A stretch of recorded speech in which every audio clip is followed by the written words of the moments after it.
The following is a presentation of the Liberty Flames Sports Network from Van Wagner.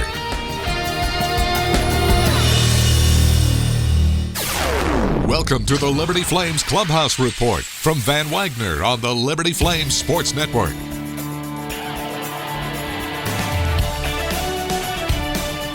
The Flames Clubhouse Report is brought to you by Fakes Jewelers. Since 1930, trusted for generations. Stay tuned for the latest views on Liberty Flames baseball, a look around the ASUN Conference, and we'll catch up with Flames head coach Scott Jackson. Now, here's the voice of Flames baseball, Nick Pierce. Hello, folks. Welcome to another edition of the Liberty Flames Clubhouse Report. Nick Pierce with you. Pleasure to be chatting Flames baseball with you again. Thanks so much for stopping by. Coming up, we got a jam-packed show this week. We'll visit with the head coach of the Flames, Scott Jackson, as always. Will give us his thoughts on the week that was and a look ahead to this weekend as Liberty welcomes Bellarmine to Lynchburg. 3-game series from Worthington Field at Liberty Baseball Stadium beginning on Friday night. Also on this week's show, we're going to chat with Flames senior third baseman Trey Mcdyer on a hot streak of late, and Flames outfielder Brandon Rohrer had the big knock this past Sunday against Coastal Carolina, game-winning RBI in the 8th inning as the Flames took 2 of 3 from the Chanticleers. So clearly we've got a lot to get to here today. We will look back quickly here on the last week of Flames baseball since we last visited Liberty and Coastal. 3-game series in Lynchburg. Flames took Game 1, dropped Game 2, a 2-0 shutout, but then bounced back in an all-out war on Sunday. Back-and-forth ball game that the Flames came out on the right end of with a 6-4 win. Again, it was Brandon Rohrer with the game-winning RBI in the 8th inning of that ball game. Landon Riley nailed down the save. The Flames made some lineup changes just before that ball game. Rohrer was one of them. So he went into the ball game to play right field. Jake Wilson moving from right field to center field. The Flames just looking for some quality at bats and a little bit more length to their lineup right now. You know, that had to be a tough decision to not start Jalen Guy, obviously as tremendous as he's been defensively in center field. But the Flames have been using him off the bench late in some ball games to still get the work in with that glove late in the ball game. Same can be said for Logan Matthew as well.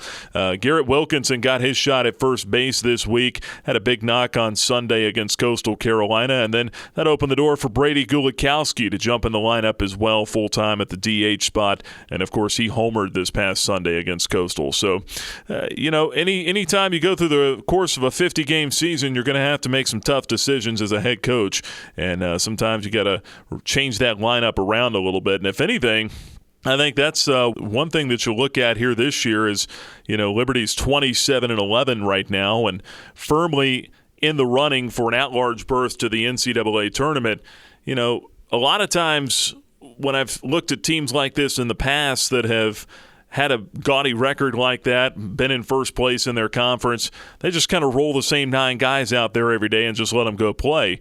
It's not necessarily been that easy for Scott Jackson every day, as he's had to fill out the lineup card and had to switch some guys around, be it positionally in the order or make a change here and there. And it's really been a coaching job, a managerial job this year, a good one that Coach Jackson has done to be able to maneuver that lineup in a way that has produced the most results. Certainly the Flames pitching staff has done its job. If anything, that has really been the thing that has been the most consistent. Certainly there was a change a couple of weeks ago in the rotation to move Mason Meyer to the bullpen to give them a little bit more down there.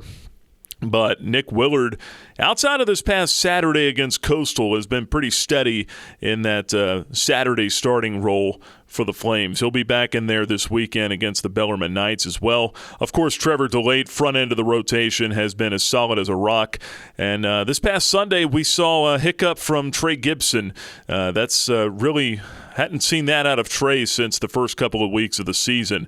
And it was just crazy how it went from, for Gibson, it was a dominant first inning this past Sunday, and then things just kind of got away from him in the second inning of that ball game against Coastal. But I would certainly look for Gibby to bounce back here this weekend against Bellarmine. That's a team he pitched very well against the last time, and doing it at his home ballpark here, I know he's going to come out with a chip on his shoulder here this weekend for this ball game. So that's kind of a look at where we are, and certainly, losing Will Wagner has not helped the Flames offensively either. They've been without Will over the last 3 ball games. He had a back injury that he suffered last Friday against Coastal Carolina. Just kind of a freak thing, pop up in shallow center field, and, we all know Jalen Guy can go get the baseball, and, Jalen ran into Will as they were both converging on that pop-up. Just an unfortunate deal, and, Wagner has been out the last 3 days. Hopefully, maybe might get him back this weekend. We'll visit with Coach Jackson, like I said, a little bit later on, and we'll get a definitive update on Will Wagner and how he's looked the last couple of days in practice. Certainly a frustrating day in Charlottesville this past Tuesday. I don't want to spend too much time on that ball game just because of, it's, like I said, it was just a frustrating day. I mean, the Flames built a 5-0 lead, and for the first time in a long time, Liberty lost a ball game that it led after 6 innings. You have to go all the way back to May 12th, 2018. That was the last time Liberty lost a game that it led after 6 innings. So the Flames are now 26-1 when leading after 6 this year. We all know what happened. UVA carved out 2 runs in the 6th, 3 in the 7th, and then Kyle Teal had the go-ahead home run for UVA in the 8th, which wound up being the game winner. So just a frustrating day, but the Flames will try to get a turn back around here coming up this weekend. Looking at the rest of the ASUN Conference, Liberty still sits atop the league in the North Division. 11-1 is the record.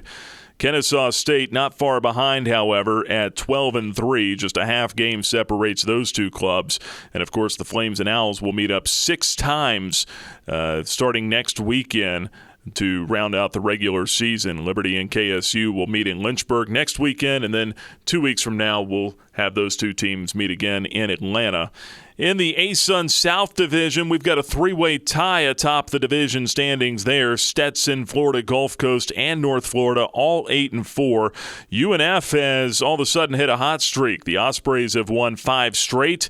They swept a series from Jacksonville last weekend, and my goodness, the poor Dolphins, 0-12 in the league, 7-27 overall, and they have lost 9 straight ball games. And that's just hard to fathom because if you go back to 2018, Jacksonville was a regional team, folks. They got in on an at-large berth in 18.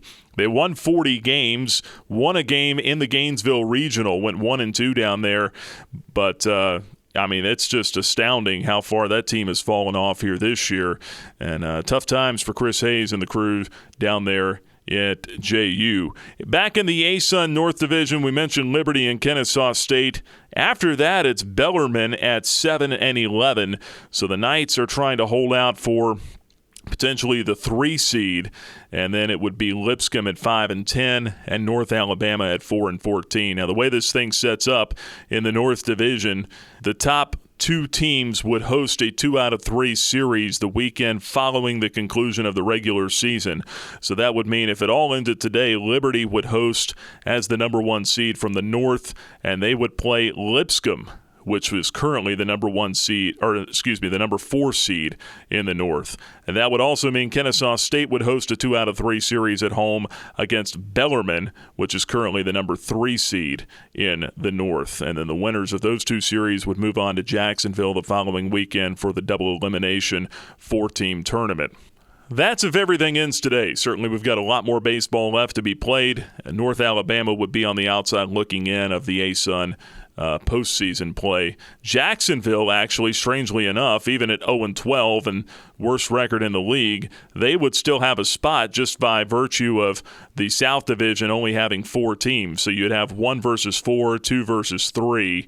And just really kind of an unfortunate thing for North Alabama. Playing in the North Division, that means that they would be the odd team out, being that the league has 9 teams, 5 in the North, 4 in the South. So it'll even out next season, obviously, when you add 3 more teams to the league, and then it'll be interesting to see what they do with divisions. I think we could be heading to an East-West look next year, which would certainly be really interesting. But for now, that's where we are. Flames sit atop the league standings. If you want to talk magic numbers, I know we don't normally do this in college baseball, but why not, right? I mean, it's fun to talk magic numbers. We do it all the time in the big leagues.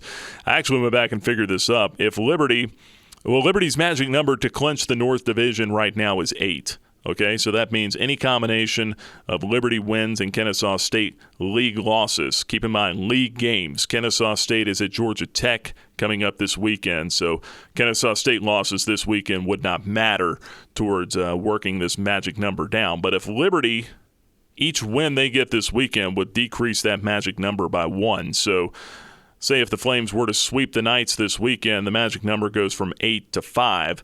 And then playing head-to-head next weekend with Kennesaw State, that number would decrease by 2 with every Liberty win because Kennesaw State would also be losing a game there in the head-to-head matchup. So the Flames, all that to say, could wrap up the North Division as early as next weekend and the number 1 seed in the ASUN standings. So a lot of fun to look at those types of things, but certainly you got to take it one game at a time, and that's coming up here this Friday against a Bellarmine Knights team that's coming in with a chip on its shoulder here. And actually the Knights have the only loss that the Flames have in ASUN conference play this year.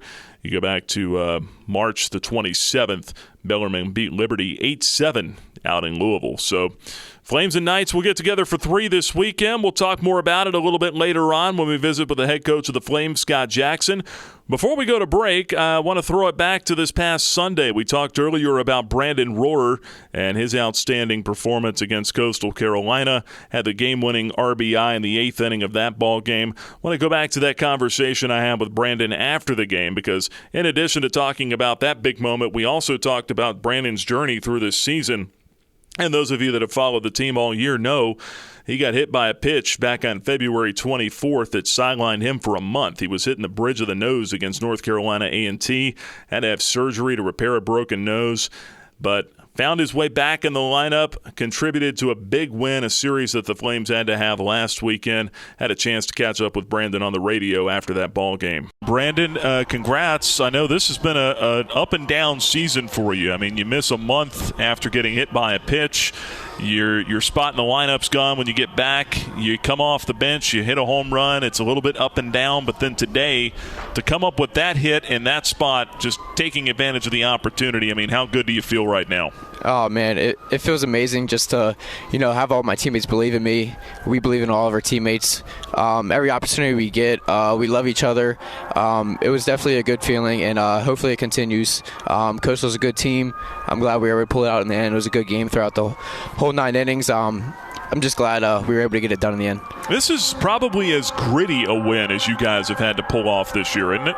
Yes, sir. I would say so. We were just talking about this in the locker room last night, how we're going to find ourselves in another situation where we need to fight back, find a way to scratch and get some runners on, get that big hit, get that big play, and it definitely showed up sooner than we thought it was going to. Again, I'm glad we were on top this time. They go to Van Scotter there in the 8th. You're watching things in the on-deck circle. Gulikowski comes up. I think we're all feeling like he might hit one to the moon after what he did earlier. Yes, but, sir. A 3-pitch strikeout, and then you got to go face the lefty, and it's on your shoulders. I mean, what's going through your mind there? I'm just trying to control my breathing. My main focus was honestly just control my feet. I was trying to control my feet, that way I'd be able to react and put a good swing on something. I was sitting fastball react the whole time.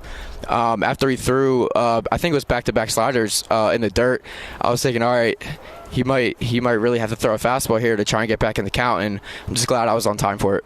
Yeah, and I think we were all holding our breath out there with Lucky in left field. Yeah. I didn't know if he was going to get to that ball or not, but, well, when it skipped by him, it was off to the races, right? Yes, sir. I thought he was going to have a chance to catch it, but I saw it slicing away from him a little bit. I just wasn't sure what was about to happen.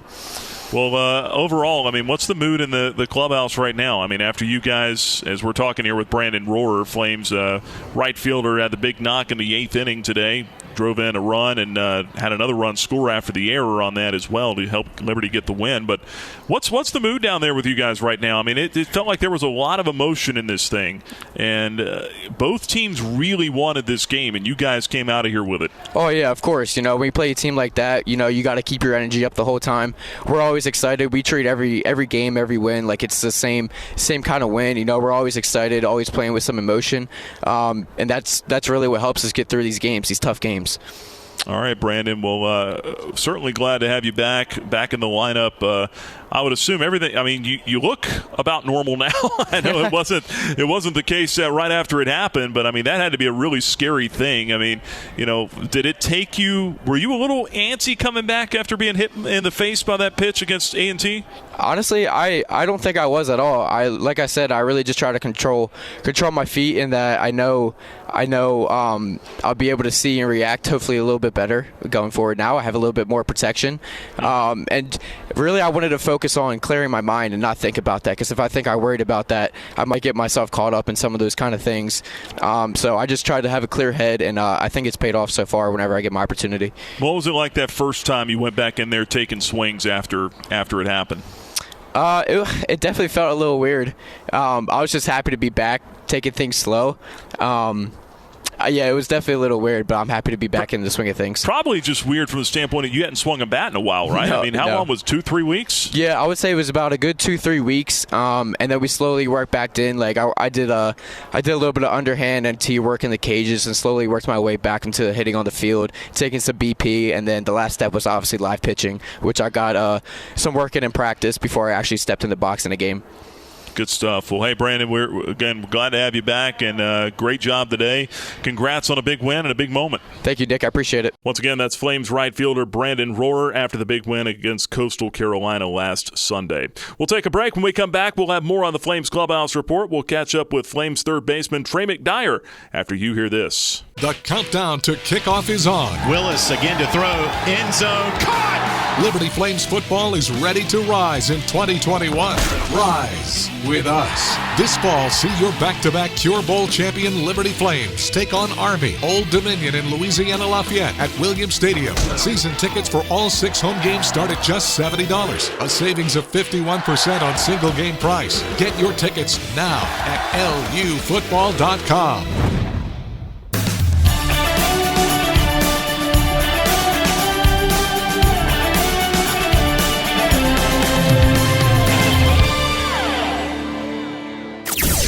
Now, back to the Liberty Flames Clubhouse Report, presented by Fink's Jewelers.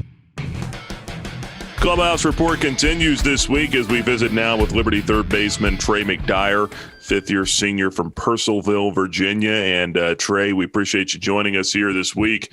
The fifth-year senior, this is a season that you didn't really expect. When you look back at the decision by the NCAA to grant everyone the extra year, was it a thought process you had to go through, or was it pretty much a no-brainer like, hey, I'm coming back? It was a little bit of a thought process. The coaching staff definitely helped convince me to come back, and the fact that I was still going to be finishing up my master's degree was incentive to might as well be playing baseball anyway. And the rumors that the team we were going to have this year was going to be pretty good was also incentive to come back, and they were certainly right with that rumor. Yeah, no doubt. Having an incredible season here up to this point. How much fun has it been playing Liberty baseball this year, especially the year you're having? It's been a blast. I mean, it's really put in perspective how much fun that I've been having playing baseball. Just how grateful I am to have the extra year. It's allowed me to look back and kind of take some pressure off and play with more fun, I guess would probably be the best way I could put it, just because it's not a year I was supposed to have. So I'm just grateful to have it. Flames third baseman Trey Mcdyer with us. Last 4 games you've hit safely, and then look over your last 10, and in that stretch you're hitting .359. How big is the baseball right now? I don't know if it's quite that big, or I'm just finding holes, or what it is, but I'm feeling pretty good in the box, and I think that most of the guys in the team are feeling pretty good. So we just got to keep it rolling and stay hot into the postseason. You've hit in a lot of different spots in the order this year: leadoff, cleanup, down in the order, 8 or 9 hole. I mean, which spot have you preferred, or do you really care? I don't really have too much of a preference. Sometimes you get more fastballs at the bottom of the order, so I didn't mind that. But wherever they need it, just want to help produce and help contribute to the team. So whatever is needed. Yeah, look through your career. I mean, there's been plenty of ups and downs this year. Certainly, though, it seems like you're on a hot tear here coming down the stretch. What has the work been like putting that in to be able to get to the point where you are now? Because it's not like you just fell out of the bed and you're hitting, 350 or whatever. What's the work been like that you've put in? Yeah, it's it's every day. Every day you're working on something small, or especially in the fall and in the early spring leading up into the season. One day you might feel good, the next day you don't, and you got to figure out why you felt good one day and you didn't the next. So it's a process. It's a process, and I've definitely experienced the highs and lows. So I know what it's supposed to feel like and what it's not supposed to feel like. So right now it's feeling good, and I'm just enjoying that. Yeah, and looking here too, a lot of newcomers on this team. I mean, excuse me, there weren't really a ton of super seniors. I mean, just you and Cam really. But, a lot of guys coming in the transfer portal, and Aaron Anderson, Jake Wilson, Dylan Cumming, several others. When you've got a lot of new guys like that, and then to be able to find the camaraderie, the dynamic, it seems like everything just kind of clicked, did it not? Yeah, it did. I think it speaks on the culture that's established here, and then the quality of guys that we had coming in that bought into that culture quickly and really kind of fell in love with each other and love being around each other every day and love playing baseball with each other. So it worked out perfectly. Yeah. What is that like every day in the clubhouse? You guys, you talk about just enjoying being around each other. You better in a 50-game season, right? Yeah, it could definitely be long if you don't like each other. But I think we enjoy coming to the field every day. We're a loose group. We like to have fun. We know when to get serious and ready to turn it on. But I think we just really enjoy being around each other and poke fun at each other and always have a good time when we're around each other. Trey Mcdyer with us on the Flames Clubhouse Report this week. Coming down the home stretch now, 12 games left in the regular season. Then you've got ASUN tournament play. I know it felt like in March it was impossible to lose a ball game, and then for stretches in April as well. This past week has been full of ups and downs, right? Coastal Carolina series gets shut out there on Saturday, then come back with a big win on Sunday. Then letting the league get away at Virginia this past Tuesday.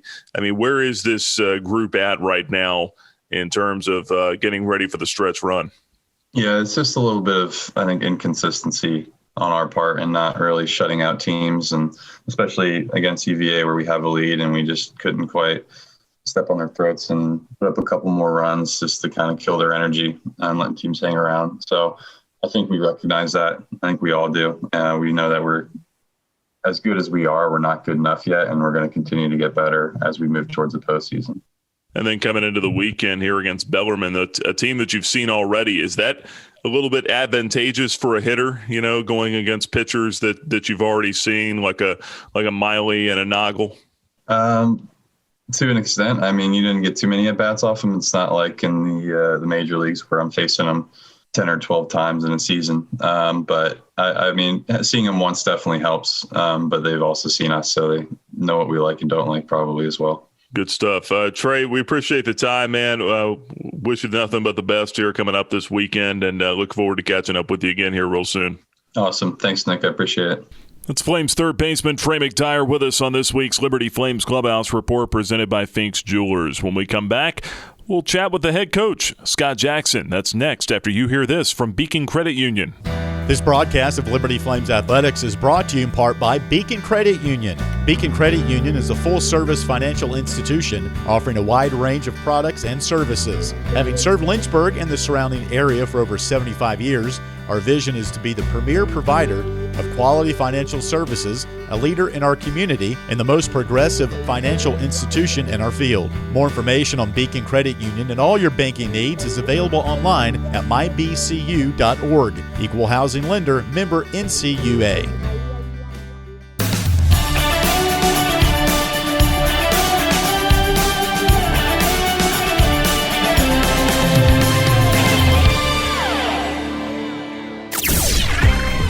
Back to the Liberty Flames Clubhouse Report, presented by Fink's Jewelers.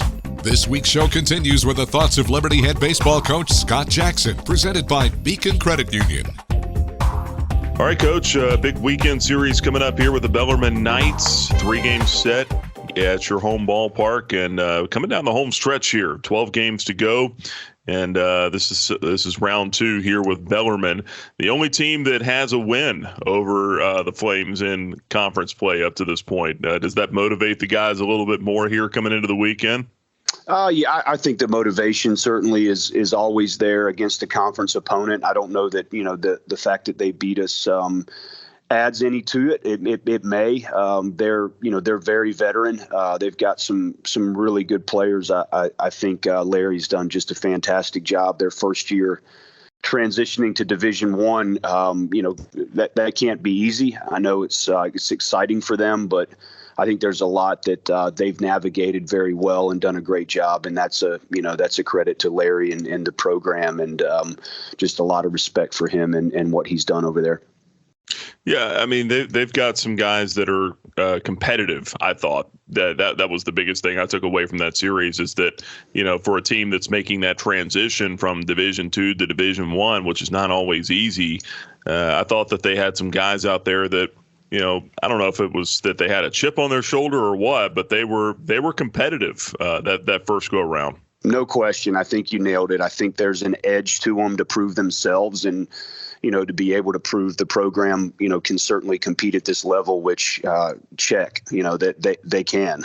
So I think there's an edge and a little bit of a chip there, and it shows in just the way they compete in the box and get after it on the mound. And, they've been able to do a really fine job here in year number one.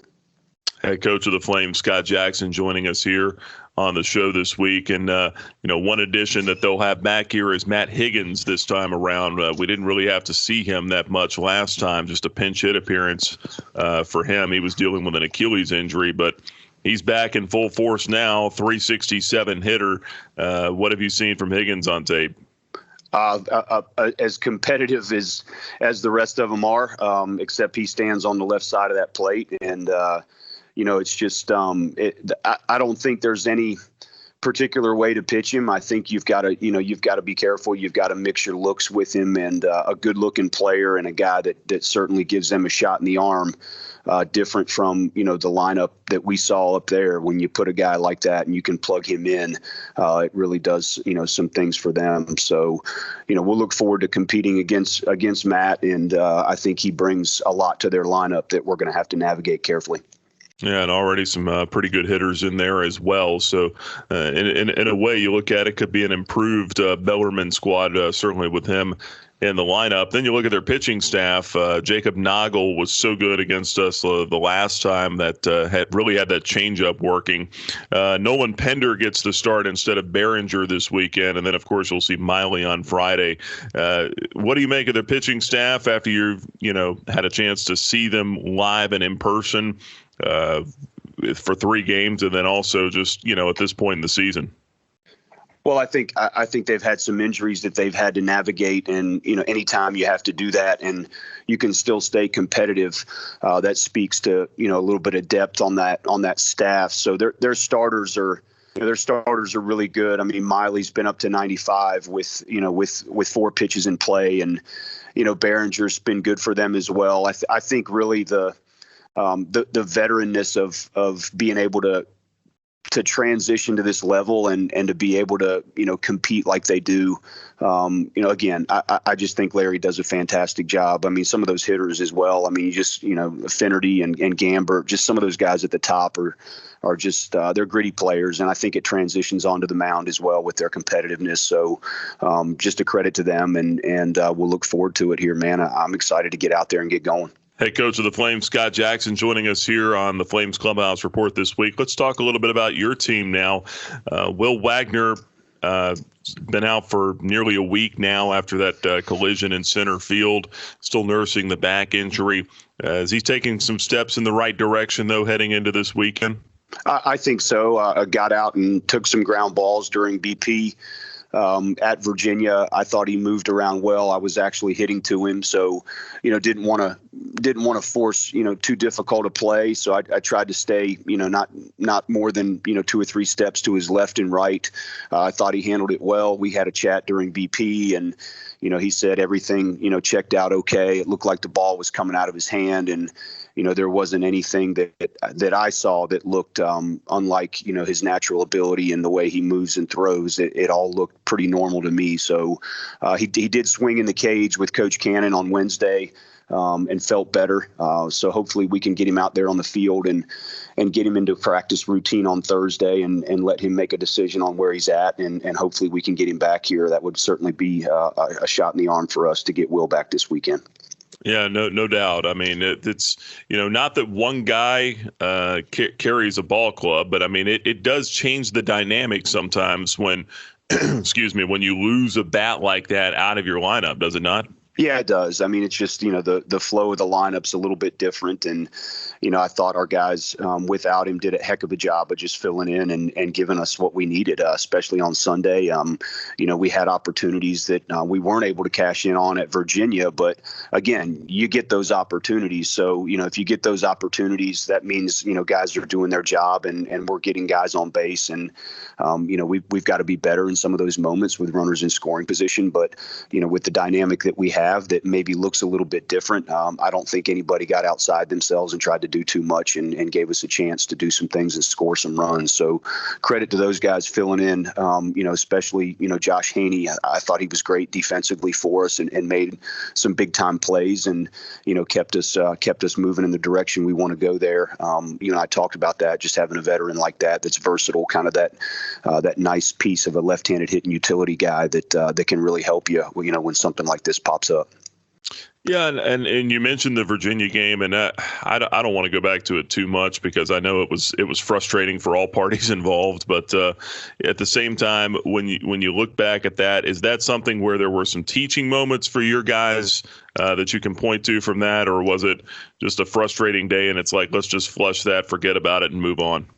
Well, I think the thing that I'm going to come out of there with, and certainly we'll talk to our team, as we have a chance to practice together on Thursday and just say, hey, look, guys, these are moments late in the year where when the doors open for you, you have to be able to knock it down and step on somebody's throat and run away from them.